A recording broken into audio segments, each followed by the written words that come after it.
जोया ने तुरंत एक जोर की आवाज निकाली और जोर जोर से आहा भरने लगी जब चंद्रचूड़ ने अपनी बाजू उसकी कमर पर क्रॉस करके रख ली, क्योंकि उसे ऐसा लग रहा था मानो उसे बड़े ही रोमांटिक तरीके से ट्रैप कर लिया गया था। उसकी तरफ घूर कर देख रही थी। इसके बाद वो बड़ी तेजी के साथ बेड से बाहर निकल गई और जल्दी जल्दी लेकिन चुपके से उस रूम से बाहर निकल गई।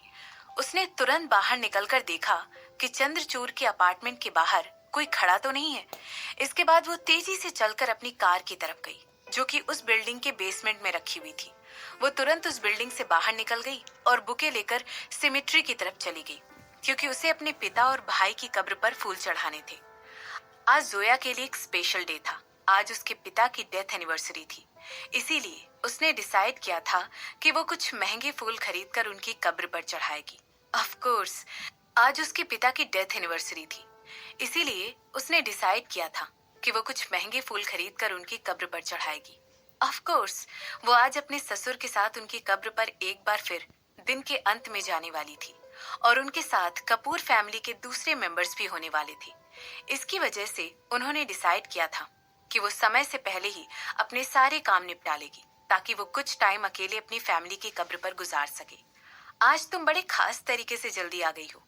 एक गहरी लेकिन डार्क आवाज तुरंत उस जगह पर गूंजने लगी। जैसे ही जोया ने अपने पिता की कब्र पर फूल अरेंज करने शुरू किए।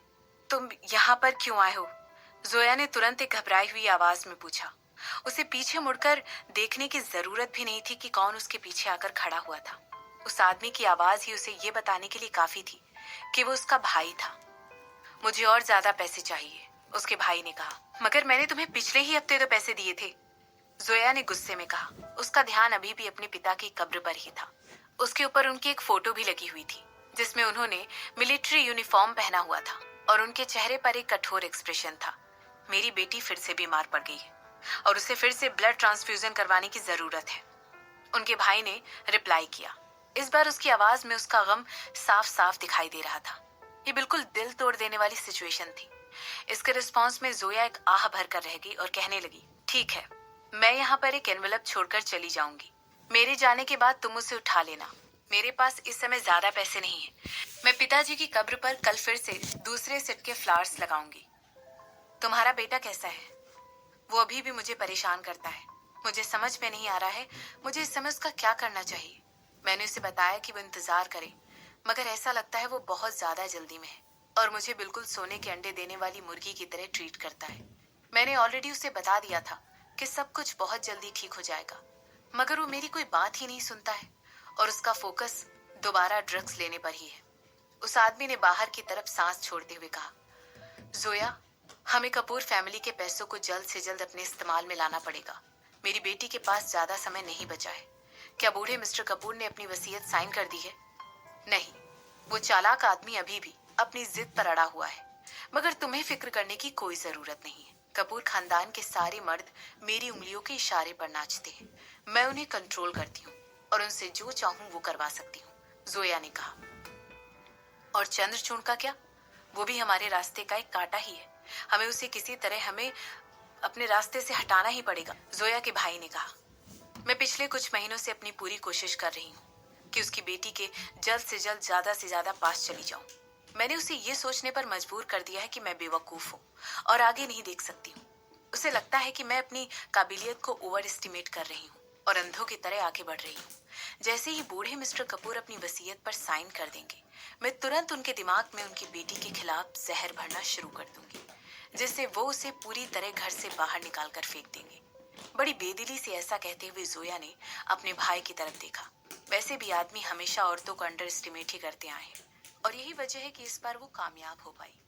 क्या तुमने उनकी बेटी को अपने ही पिता के खिलाफ भड़काना भी शुरू कर दिया? जोया के भाई ने पूछा।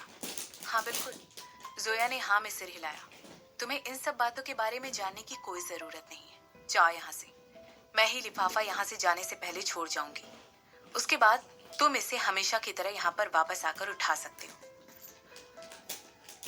जोया, मुझे तुम्हारी बहुत फिक्र हो रही है। तुम्हारा सिमरन के बारे में जो लेटर मुझे मिला था वो काफी डिस्टर्ब कर देने वाला था।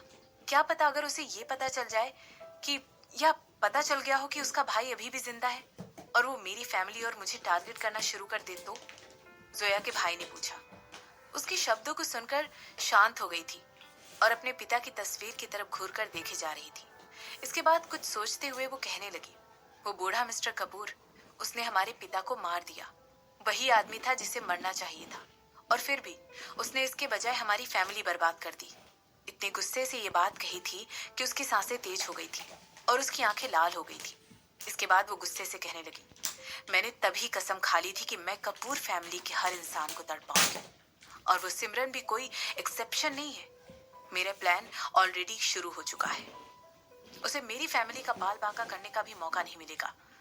मुझे तुम पर पूरा यकीन है, सामने खड़े हुए आदमी ने गहरी सांस लेते हुए कहा। इसके बाद उसने सुना कि उसकी बहन की कदम वहां से दूर बढ़ रहे थे।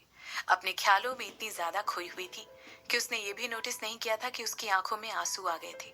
अगर आज कपूर फैमिली ने ये सब नहीं किया होता तो उसकी फैमिली भी अभी कंप्लीट होती। वो इस समय अपनी माँ और पिता, यहाँ तक कि अपने भाई और बहन के साथ भी खुशी खुशी रह रही होती। मगर ओल्ड मिस्टर कपूर की सेल्फिशनेस की वजह से उसे काफी सफर करना पड़ा था, और यही उसके भाई और बहन के साथ भी हुआ था। जोया को हमेशा ही लगता था कि बदला लेना ही हर चीज का सोल्यूशन नहीं है। वो तो ये कि इससे नेवर एंडिंग लूप जाता, खासकर उन लोगों के लिए जो इसमें किसी भी तरह से इन्वॉल्व होते। हालांकि ये सब कुछ तब बदल गया जब उसने देखा कि चंद्रशेखर कई सालों पहले सिमरन की माँ के साथ कितना ज्यादा खुश था। कपूर फैमिली में हर मिजरेबल होना डिजर्व करता था। वो सबके सब गुनहगार हैं, खूनी हैं। उन्हें जरा सा भी खुश नसीब नहीं होना चाहिए। ऐसा मन ही मन सोचते हुए जोया ने अपनी सारी फ्रस्ट्रेशन का कड़वा घूंट पी लिया और इसके बाद तुरंत अपने चेहरे से आंसू भी पोंछ लिए। उसने अपने मेकअप को तुरंत रीटच किया और इसके बाद लिफाफे को तुरंत फूलों के पास रख दिया। इसके बाद उसने अपने चेहरे पर एक प्यारी सी मुस्कुराहट लाई और कब्र से वहां पर सर उठाकर दूर चली गई। जल्द ही सब कुछ खत्म हो जाएगा। जल्द ही वो कपूर खानदान पर एक बड़ा बम गिराएगी और उनके चेहरों पर डर देखेगी। उसे इस समय सोचती थी वो डील करना।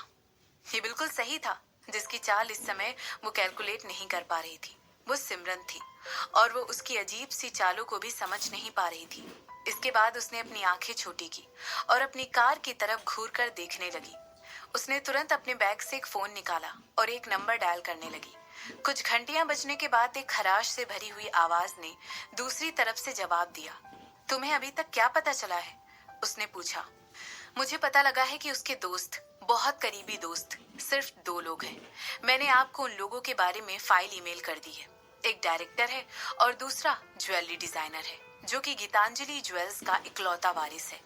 इन दोनों में से इस समय अभी कोई भी उदयपुर में नहीं है और अगले कुछ दिनों तक वहां नहीं रहने वाले हैं। इसके बाद दूसरी तरफ वाली औरत ने जोया से पूछा, क्या हमें उसे टारगेट करना चाहिए? इतनी जल्दबाजी मत करो, जोया ने जवाब दिया। अपने प्लान को फाइनेंस करने के बाद मैं तुम्हें फिर से कॉल करूंगी। जोया, तुम समझ नहीं रही हो, वो हैंडल करने के लिए बहुत ज्यादा मुश्किल है। क्या तुम्हें पता है कि मुझे इन लोगों के बारे में और उसकी वाइफ के बारे में इंफॉर्मेशन निकालने में कितना ज्यादा समय लगा है? वो ये सब कुछ अपनी वाइफ को प्रोटेक्ट करने के लिए कर रहा है, बिल्कुल ऐसे जैसे कि वो कोई मोम की बारबी डॉल हो। दूसरी तरफ की औरत ने कहा। नहीं, बस मेरी बात सुनो और इतनी ज्यादा इम्पेशेंट मत हो। हम इस समय सिमरन कपूर को अंडर एस्टिमेट नहीं कर सकते हैं। उसकी मुस्कान ही अकेले मेरे दिमाग को खराब करने के लिए काफी है। इस समय हमें बहुत सावधानी से काम लेना पड़ेगा और इस बात की पुष्टि करनी पड़ेगी कि हम सफल हों। अगर हम स्ट्राइक करेंगे, हम सिर्फ एक बार ही वार कर सकते हैं और इससे हमें उन्हें रिटेलिएट करने देने की अपॉर्चुनिटी की पॉसिबिलिटी को भी खत्म करना पड़ेगा। अगर हमने ऐसा नहीं किया तो हम पूरी तरह बर्बाद हो जाएंगे, उस दूसरी औरत ने क्लैरिफाई करते हुए कहा। इसके बाद वो आगे कहने लगी, इस समय मुझे जाना पड़ेगा, मैं तुमसे जल्दी बात करूंगी। ऐसा कहने के बाद उसने तुरंत कॉल डिस्कनेक्ट कर दिया और फोन को 2 टुकड़ों में तोड़ने की कोशिश की। जैसे ही उसने देखा कि फोन टूट गया है, उसने तुरंत उस फोन को खिड़की के बाहर फेंक दिया और ड्राइव करके वहां से चली गई।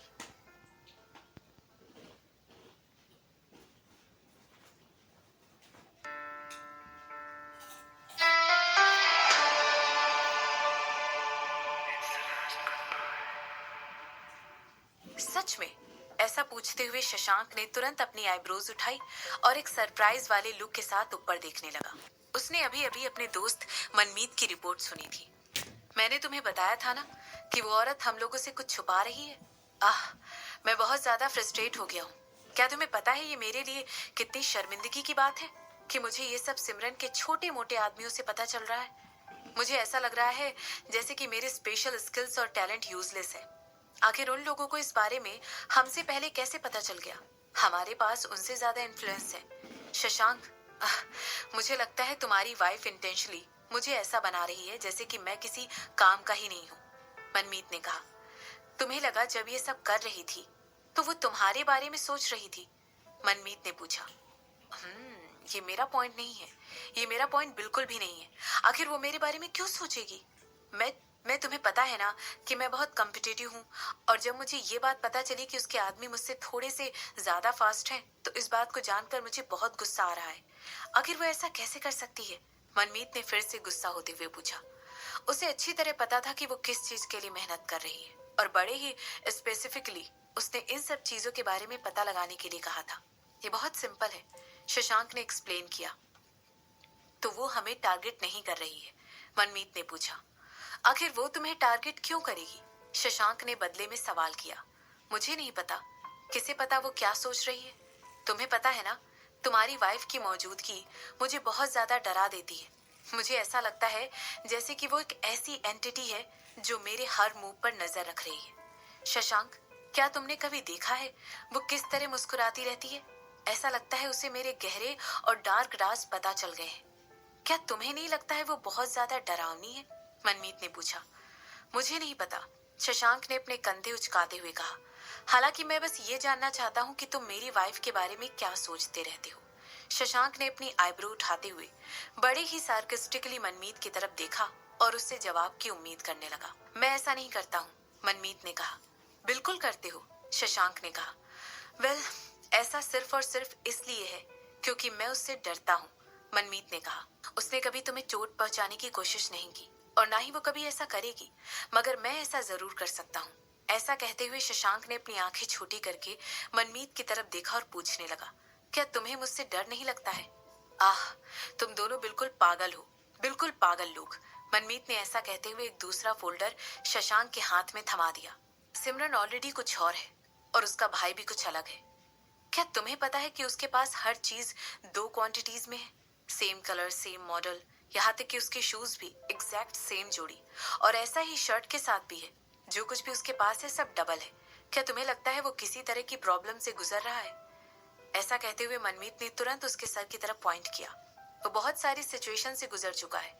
क्या पता उसके दिमाग में इस समय चल क्या रहा है। मुझे अच्छी तरह याद है कि सिमरन ने उस दिन 2 चाकू जो हमें दिए थे, वो भी एग्जैक्ट सेम साइज और सेम कलर के थे।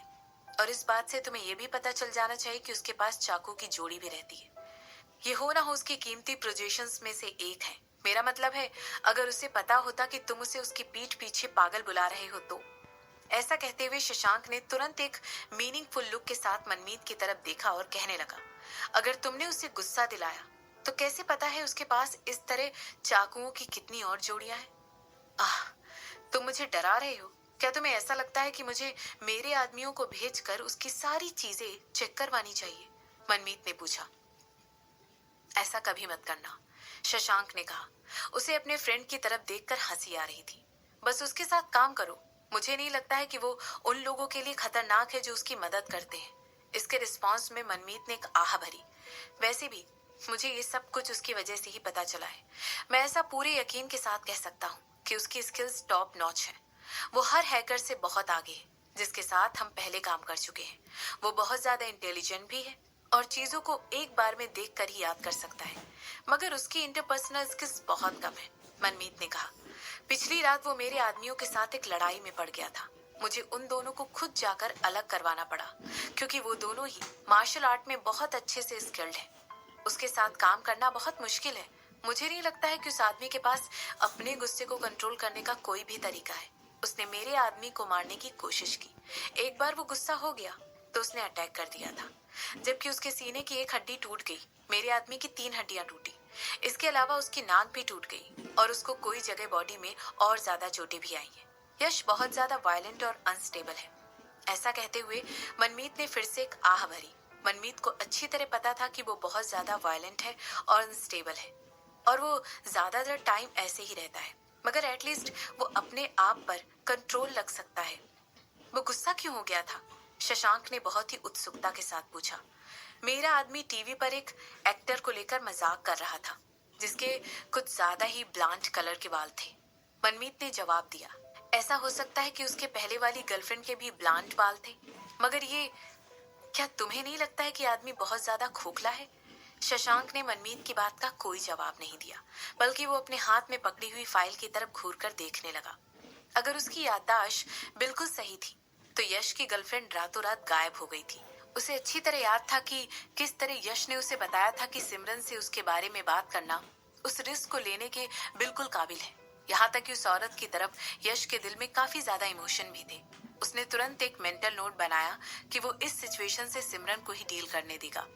उसे यश से बात करनी थी और उसे हर एक डिटेल के बारे में जानना था, क्योंकि ऐसा कोई तरीका नहीं था जिसकी वजह से वो किसी ऐसे सरफिरे इंसान के साथ काम करने के लिए यूं ही तैयार हो जाता।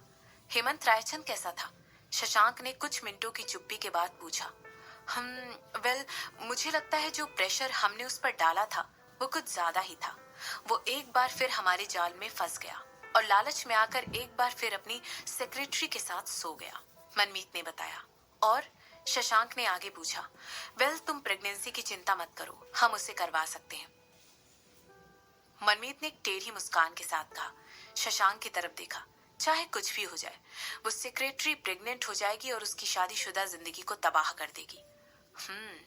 ऐसा कहते हुए शशांक ने हाँ में सिर हिलाया। सिमरन ने कहा था कि मिस्टर कपूर अब उठ चुके हैं। जोया और उसकी फैमिली कल तक पहुंच जाएंगे। उनके लिए कुछ गिफ्ट तैयार करवा दो। शशांक ने मनमीत को इंस्ट्रक्शन दी। गिफ्ट? आखिर हम कितनी चीजों के बारे में बात कर रहे हैं? मनमीत ने पूछा। मैं कुछ बहुत ही ग्रैंड चाहता हूँ, इसे बड़ा रखना, शशांक ने कहा। सिमरन का रोता हुआ चेहरा याद करके शशांक की टोन बहुत ही ज्यादा शैतानी हो गई थी, खासकर तब जब उसे याद आया कि किस तरह सिमरन ने उसे बताया था कि उसने उन लोगों का बच्चा खो दिया था और दोनों उस पहाड़ी पर बैठकर इसी बारे में बात कर रहे थे। और उसके बाद ही सिमरन ने शशांक से शादी करने के लिए हाँ कह दिया था। जो कुछ भी 7 साल पहले हुआ था उसकी वजह से ही सिमरन उस औरत में बदल गई थी जो वो आज थी। शशांक इस बात को कभी नहीं भूल सकता था कि उस बच्चे को खोने की वजह से सिमरन को कितना ज्यादा दर्द हो रहा था। जो ड्रामा और नाइट में उसने बार बार फेस किया था, वो कुछ ऐसी चीजें थी जो वो दोबारा कभी भी एक्सपीरियंस नहीं करना चाहती थी। शशांक उसे प्रोटेक्ट करेगा, वो उसके बगल में खड़ा रहेगा और इस बात की पुष्टि करेगा कि जो कुछ भी उसके साथ अतीत में हो चुका है वो कभी भी उसके साथ फ्यूचर में ना हो।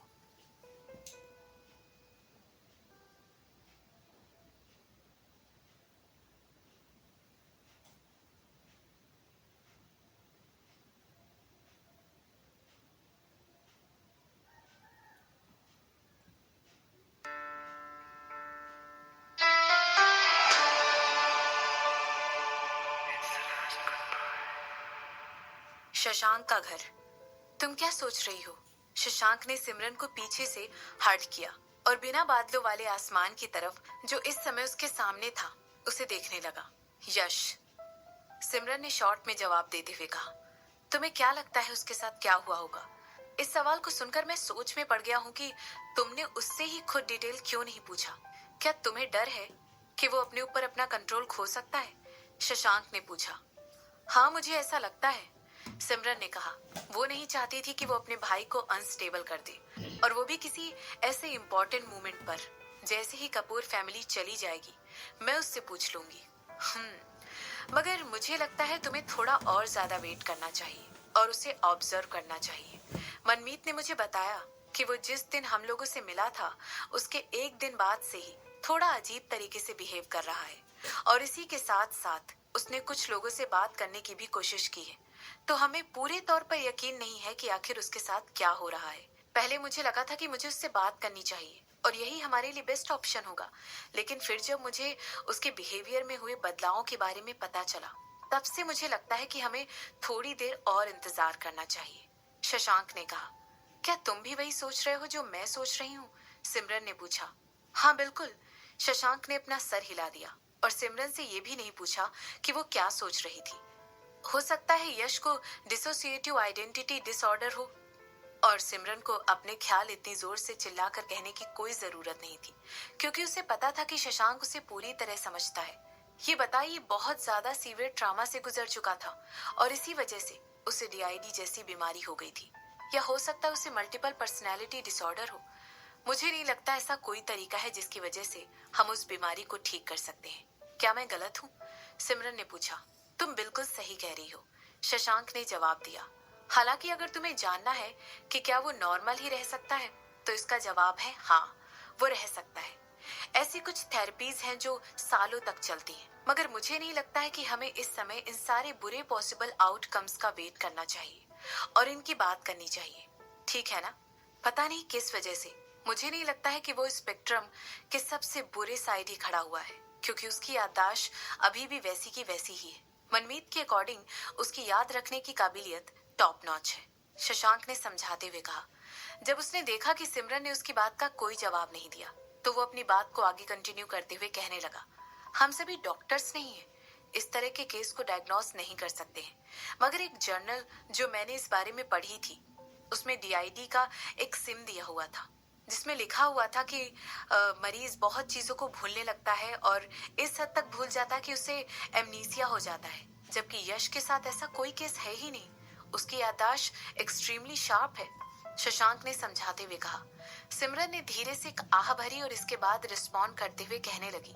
मुझे नहीं लगता है कि मुझे उसके बारे में और ज्यादा सोचना चाहिए, मगर मुझे ये बात बहुत ज्यादा डिस्टर्ब कर रही है। आखिर उसके साथ ऐसा क्या हुआ होगा?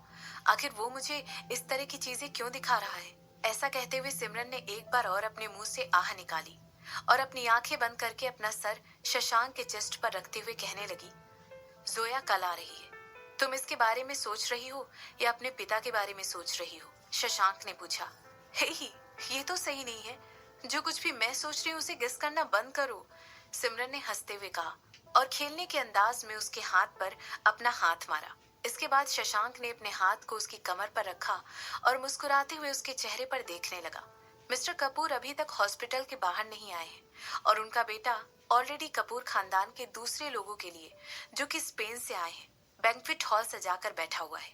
क्या तुम्हें नहीं लगता है कि ये बहुत पैथेटिक है? सिमरन ने एक टेढ़ी मुस्कान के साथ पूछा। मैंने सुना है कि रिद्धिमा और हेमंत भी इस फंक्शन को अटेंड कर रहे हैं। ये कितनी बुरी बात है कि मिस्टर और मिसेस कपूर वहां पर नहीं होंगे, शशांक ने मजाक उड़ाते हुए कहा। इतने ज्यादा एक्साइटेड मत हो जाओ, मिस्टर कपूर को उनके किए की सजा जल्द ही मिलेगी। यहाँ तक रही हेमंत और रिद्धिमा की बात, मुझे नहीं लगता है कि मुझे उन्हें जरा भी टाइम देने की जरूरत है। मैं उनके साथ खेल सकती हूँ जब मैं बोर हो रही होंगी, पर अभी के लिए हम लोगों को जोया पर और उसकी चालों पर फोकस करना चाहिए।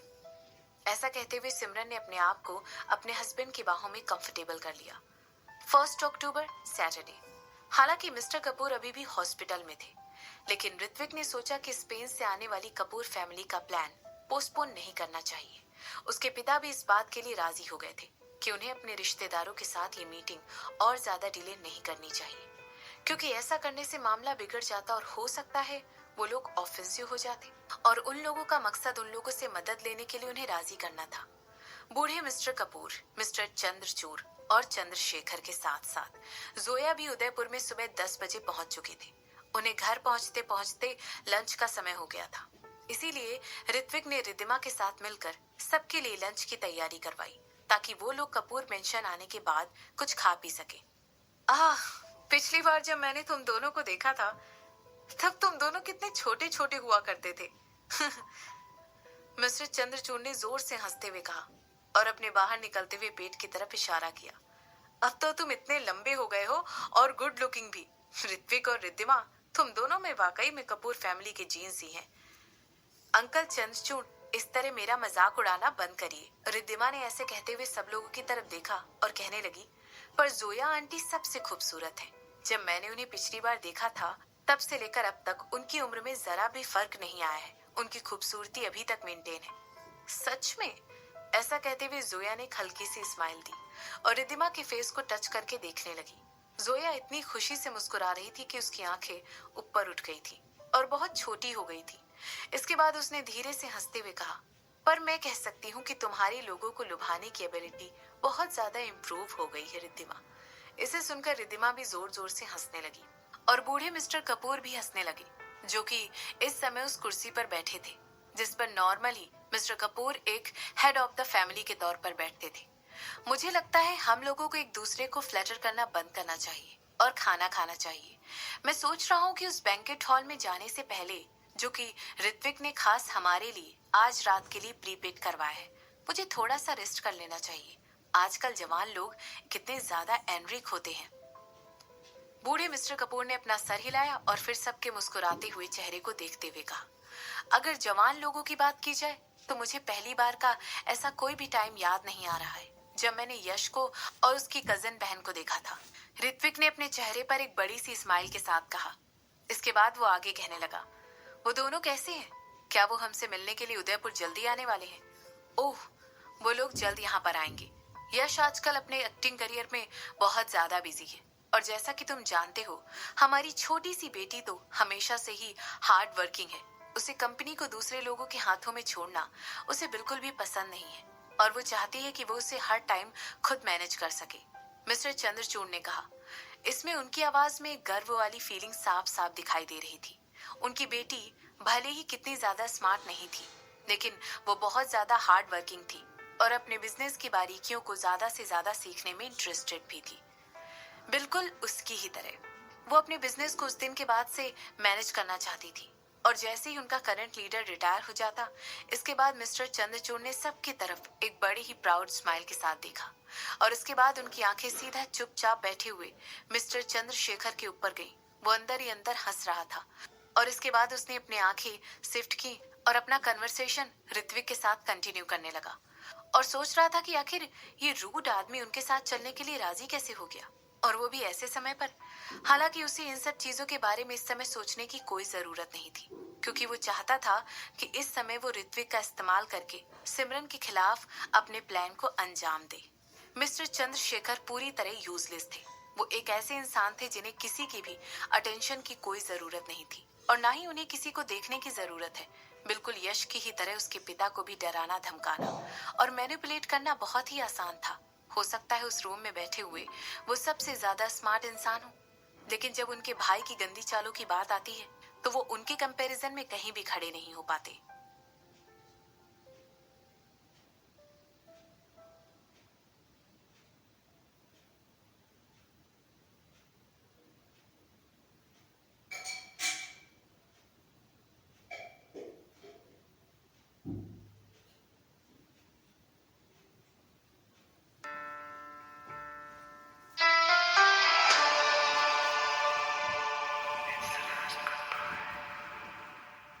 कैसा था वो?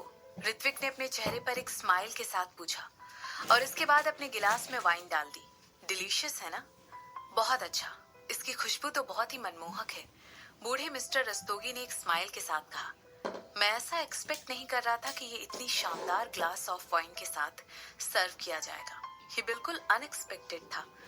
मुझे पता है आपको वाइन बहुत ज्यादा पसंद है, इसीलिए मैंने अपने एक दोस्त से कहकर इसे खास यूनान की प्रोविंस से मंगवाया है।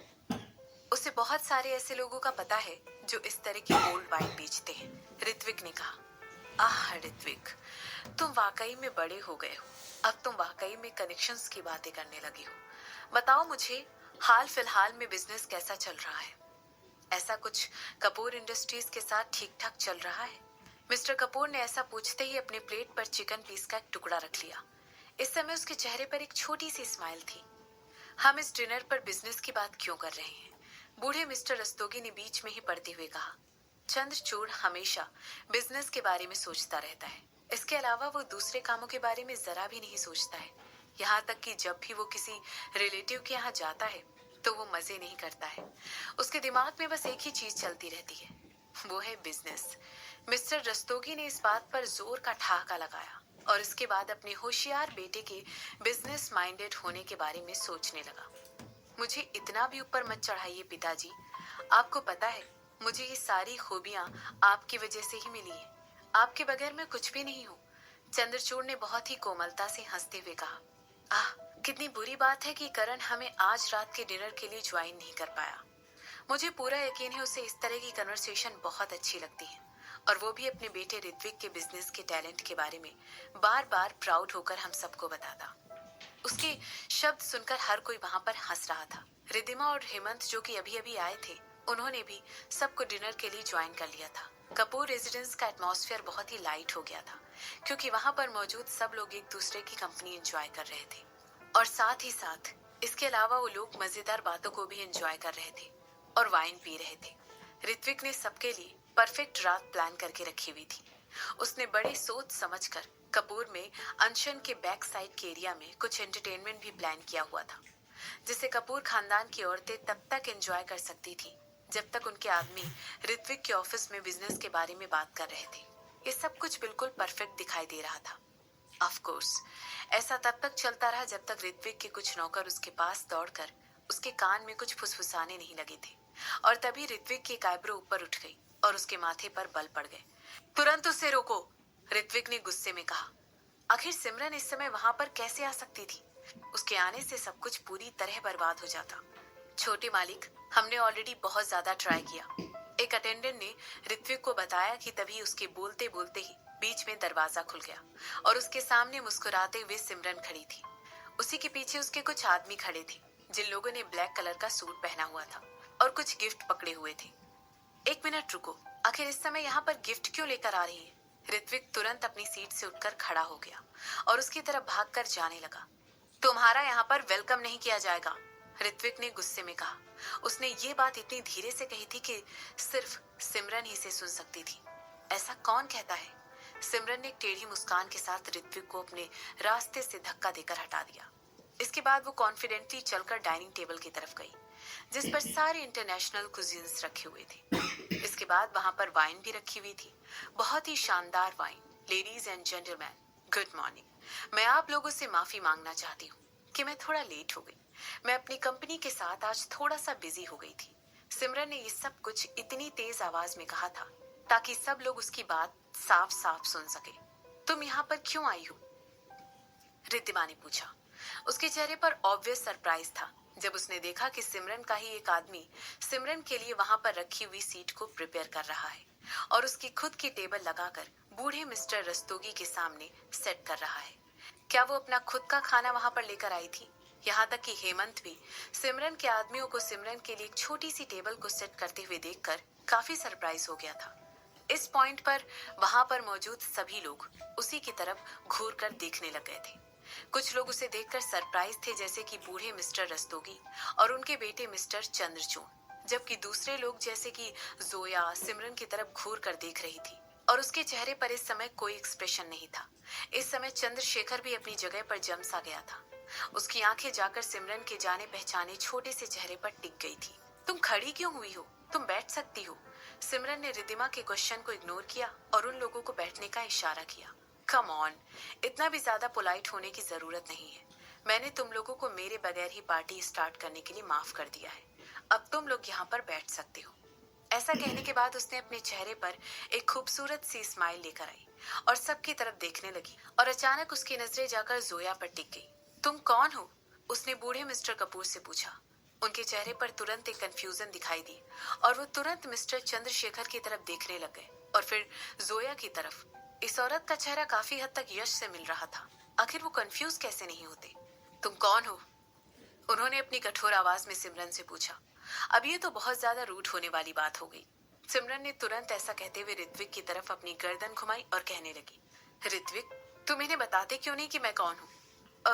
ऐसा लग रहा था जैसे ऋत्विक अभी अभी अपने ख्यालों की दुनिया से बाहर आ गया था और तभी उसने रियलाइज किया था कि वो वहां पर खड़ा होकर भ्रमित सा दिखाई दे रहा था और बेवकूफ लग रहा था। उसने तुरंत अपने ख्यालों को समेटा और सिमरन की तरफ घूरकर देखने लगा, जो उसकी तरफ देखकर मुस्कुरा रही थी। ये मेरी बहन है, ये है सिमरन कपूर।